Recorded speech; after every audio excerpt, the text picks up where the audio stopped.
Israel is the only regime in the Middle East with hundreds of nuclear warheads, and now its prime minister has told the United Nations General Assembly session that Iran must dismantle its nuclear program altogether. Well, Israeli Prime Minister Benjamin Netanyahu told the 68th session of the General Assembly in New York that Iran is trying to obtain nuclear weapons. Netanyahu also threatened that Israel will not allow Iran to get nuclear weapons, and if forced, Tel Aviv is ready to act alone against Iran. Netanyahu's salvo of threats and accusations against Iran comes as Tehran has repeatedly insisted that its nuclear energy program is for peaceful purposes only. Reports by the International Atomic Energy Agency, or the IAEA, have also shown that Iran has not deviated toward a military nuclear program. A relevant response, meanwhile, Iran's deputy ambassador to the UN accuses Israel of inflammatory remarks and saber-rattling, while Tel Aviv is the only regime that possesses all types of weapons of mass destruction, including nukes, in the Middle East.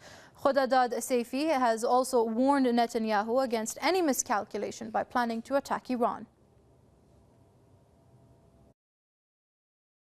He also continued saber-rattling toward Iran by abusing this August assembly for threatening a founding member of this organization, which is first and foremost established for the prevention and removal of the threats to the peace. He talked a lot about WMDs in the Middle East without mentioning that Israel is the only one in the region that possesses all types of WMDs, but is not a party to any of the treaties banning them.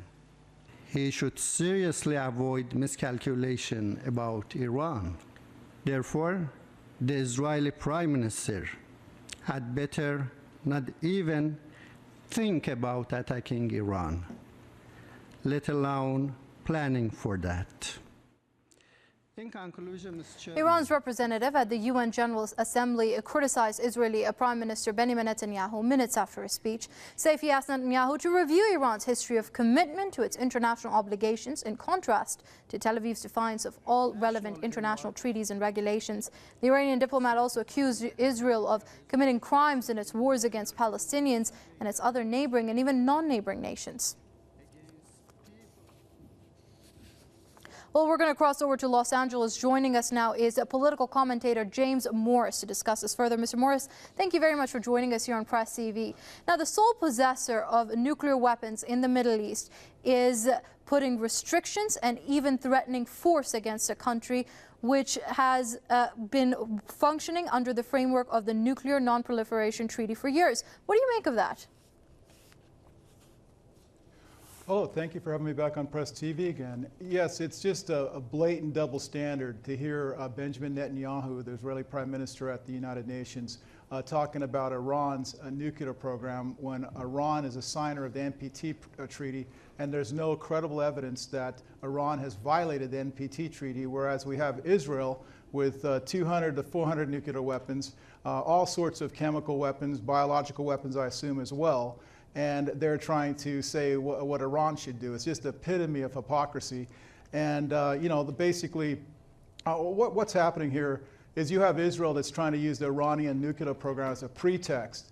They want to cut off Syria, actually Hezbollah from Iran via Syria.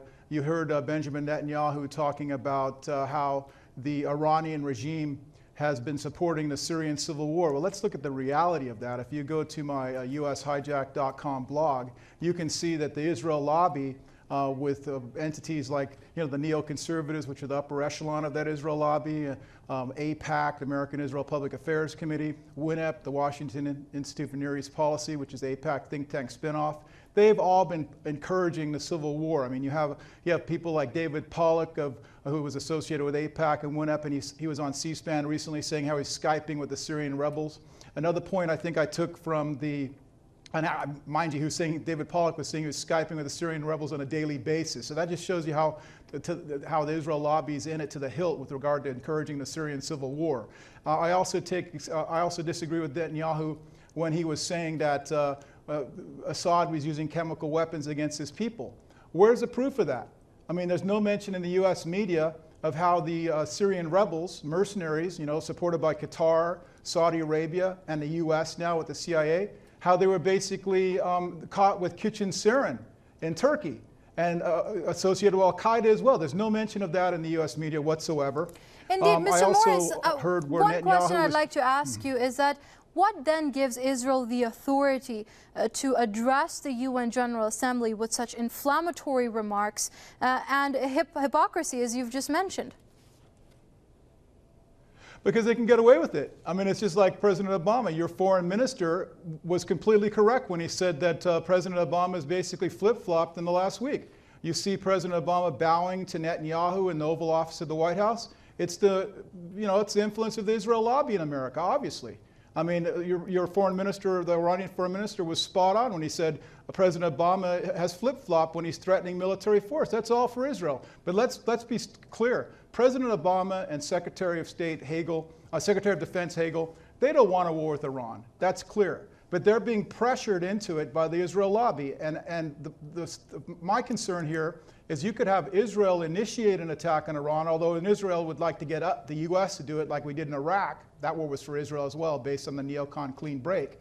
So Israel is trying to pressure America into getting the U.S. to do it. But there is a concern that I have that if Netanyahu initiates an attack on Iran, you have the Israeli-occupied U.S. Congress, including the U.S. Senate, with shills for Israel there like Lindsey Graham and John McCain and others, who they've already drawn up a resolution in the Senate, quote-unquote, defending Israel if Israel gets into a war with Iran. So that's my concern as well. But let's go back to another point that Netanyahu made in the speech about President Rouhani. He had said that President Rouhani was with the security advisor, I believe President Ahmadinejad, and he had allowed the attack on the Marine barracks in Lebanon to happen. Well, if you look at what former Mossad operative Victor Ostrowski had conveyed in his By Way of Deception book, it was actually Israel that had knowledge ahead of time of that Marine barracks attack, the U.S. Marines, the 241 Marines that were killed. And they let that happen, similar to what they did with the dancing Israelis on 9/11, because I think that Israel had foreknowledge of the coming 9/11 attacks and didn't warn the U.S. to the extent of that either. Okay, that was a political commentator, James Morris, there, joining us from Los Angeles. It's always a pleasure having you with us here on Press TV, Mr. Morris.